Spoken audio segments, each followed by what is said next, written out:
welcome back. It's Rebecca with Beck's Fine Art, and for today's video I am going to be testing out these new watercolors that I got by Doodlehog Crafts. Look how beautiful they are. And I thought, what better way to test them out than to create a rainbow watercolor galaxy. I don't think I've ever done a rainbow watercolor galaxy before. I've done acrylic, so I thought this would be a fun little thing to do. So I'll be doing it half tutorial, half time-lapse, so I'll be going over the steps but then speeding them up after you kind of get a sense of what to do.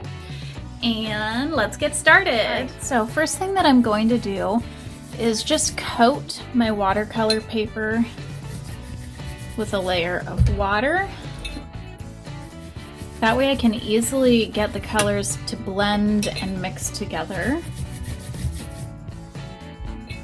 I'm just using a regular flat brush for this, nothing fancy.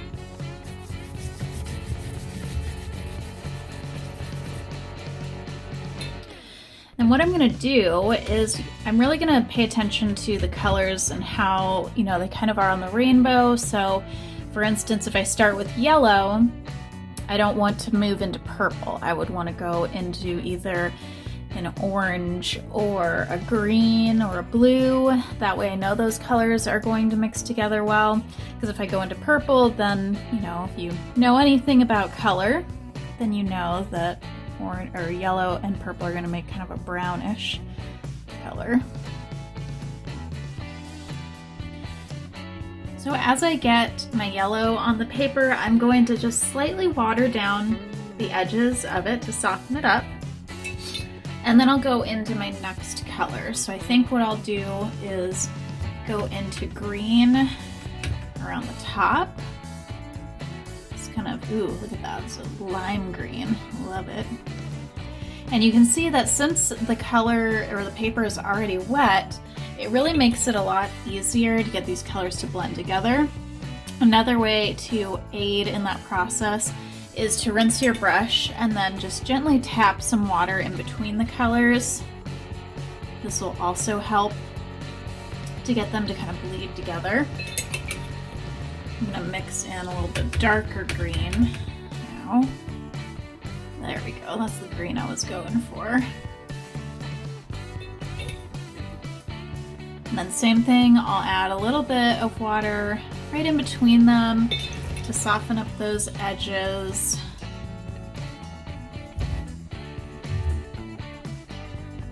And then add it back in. I'm not sure what is on my brush that is getting the paper dirty. It's a little annoying though. Must have been some leftover black paint.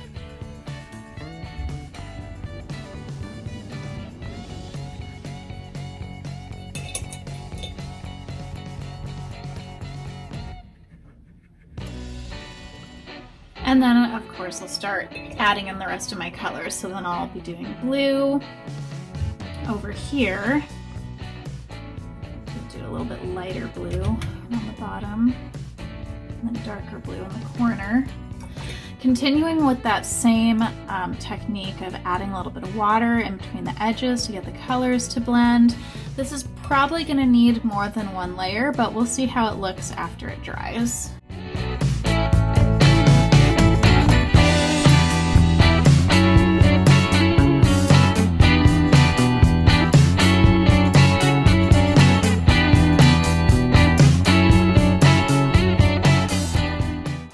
Alright, so here is the first layer. So if you noticed in the time lapse, I did actually use a paper towel to blot off some of the big puddles just to help it dry a little bit better. So you can see that this area is a little bit overpowering and it also kind of blends together a little bit too much. So what I'm going to be focusing on is creating a little bit more of an orangey area and then bringing some of this blue and green down just a little bit. That way this doesn't overtake the whole thing. And then I'm also going to be creating some contrast.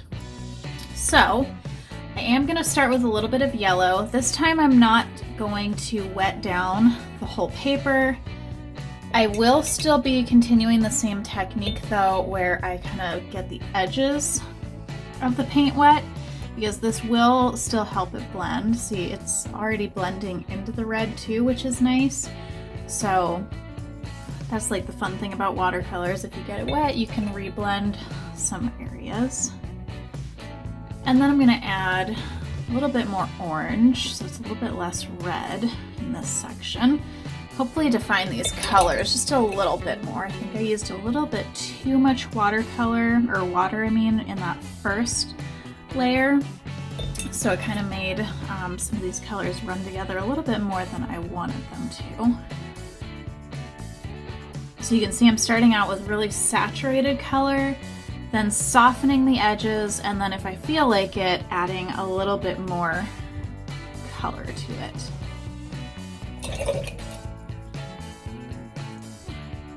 And you can always blot up any giant areas of water with your paper towel.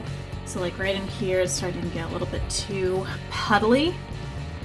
So just take your paper towel, you can soak that water right up. See, this is what we're going for, is a little bit more of those saturated colors.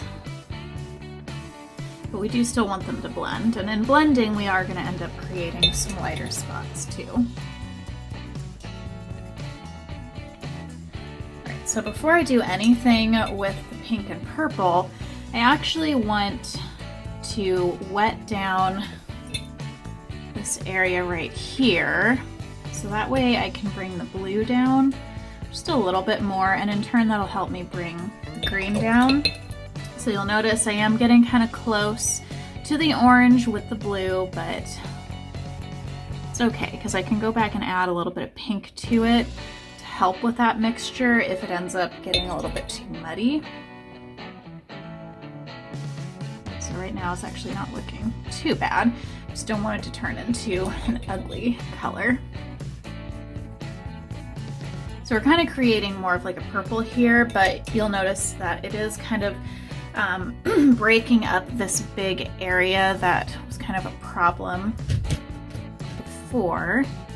So now I can bring the green down a little bit and not have to worry about how it's going to mix with the pink, or if it's going to make, you know, another weird color.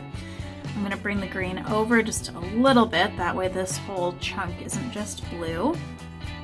And I am also going to probably add a little bit of black to the edges, that way we get a little bit more of a galaxy effect. So for the second layer, again, what you're doing is mostly adding the really saturated color and then softening the edges with just water to help it blend. Make sure you're using your paper towel. If you feel like, oh, I'm creating a puddle, it'll soak it right up and then you can keep going.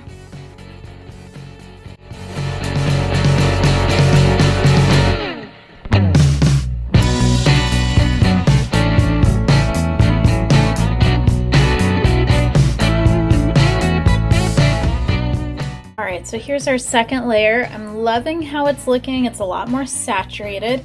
So before I add any other layers of color, what I'm actually going to do is add in a little bit of black around the edges, just to kind of, you know, bring in that full galaxy effect. So I'm going to first just add a little bit of water to the edges, really water down my black. I don't want it to be too dark. And then I'm just going to lightly, so you can see I really watered it down, because if I hadn't, it would have been way darker than this. I'm just going to lightly tap it in. This will also just help to add kind of like some shadows into it, and then I'll still continue that same effect of watering down the edges.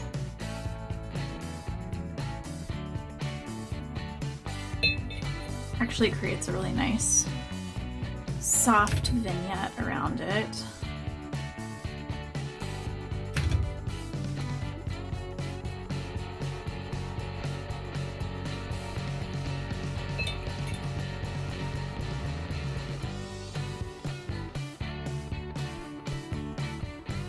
So you can really add this black wherever you want. You can bring it in to your colors a little bit more. I'm just trying to stick with it just being around the edges. And if you add a little bit of black to it and you're like, oh, that is way too dark, just go back to the same technique we've been using, where you just rinse the brush and add a little bit of water to the edge and help it blend into the colors.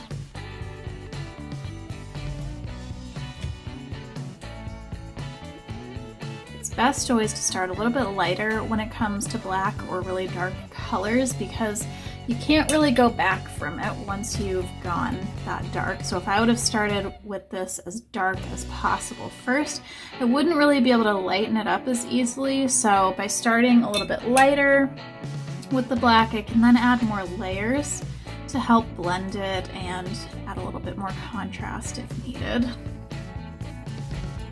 So like I said, I'm not going to add a ton, just a little bit. And then what I'm going to do is look and see what areas I think I might want to darken up a little bit. So I'm really liking this blue section. So I'm actually going to add a little bit more contrast with that, a really saturated blue. So to get lighter colors, all you got to do is use a little bit less water. So if you've watered down your watercolor like a ton, just take your paper towel, press it against the colors to help soak up some of that water. And that'll help you to be able to get it to be a little bit more saturated versus if you already have a ton of water mixed into it, it's going to be pretty light. And then I also was using this kind of turquoisey color to blend these, and I think that added a nice other layer to it. So just play around with your contrast and your black until you're happy with it.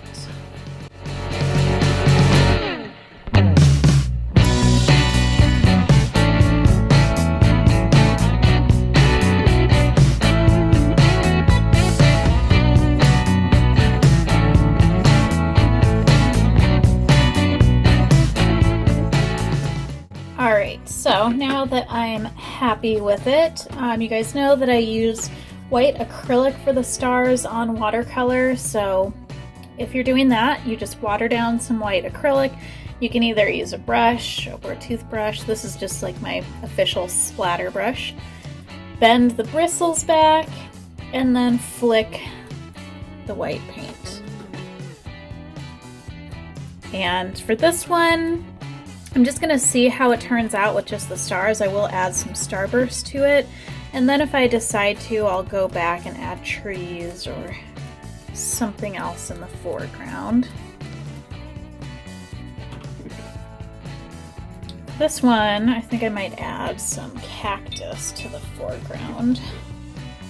Haven't done a cactus silhouette in a while, probably because I no longer live in the desert.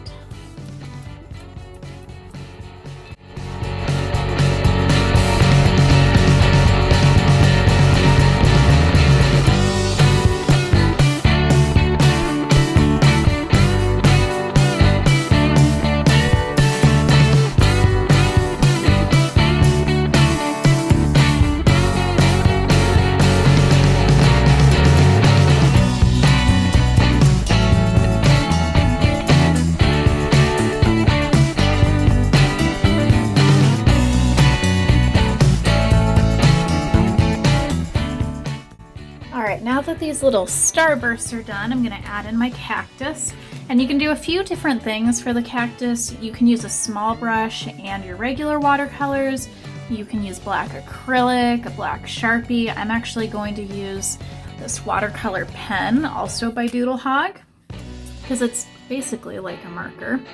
So, quick tutorial if you want to do some cactus silhouettes is just to do a relatively straight line, make it slightly thicker at the bottom, and then just depending on how many cactus arms you want, you're just going to do some curved lines connecting it to that straight line. And in order to get these to look more realistic, you really want to make sure that each cactus is a little bit different. You don't want to just do, the same 2 arms on every cactus. I like to add quite a few arms. So I'm going to do that all across the bottom, peel the tape off, and then this painting will be done.